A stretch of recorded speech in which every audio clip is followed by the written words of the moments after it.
Time later, though, she heard a voice. My voice. It apparently sounded like I was standing over her, trying to get her to wake up. "Hey," the voice whispered.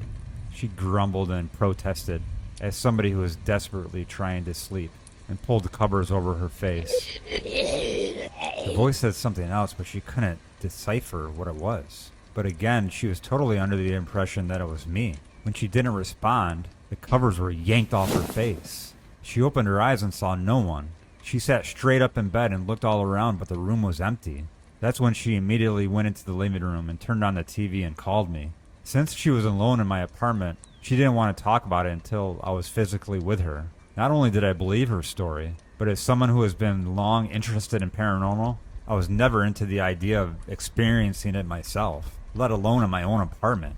All I could think about was the fact that she was flying back to LA in a few hours, which would leave me alone in a haunted apartment for the next 6 months. After we said our goodbyes, I headed back to my place as the sun started to set. I wondered what was awaiting for me back in my apartment. As it turns out, nothing.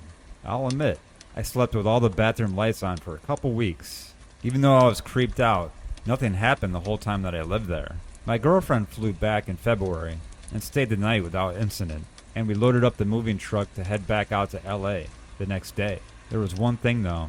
Way back when I first moved in, I was checking my mailbox. There was some junk mail in there, addressed to the previous tenant.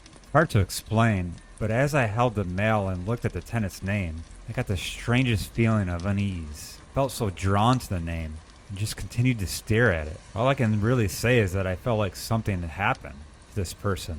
I'm not a psychic or anything like that. What was this incident and what happened to my girlfriend?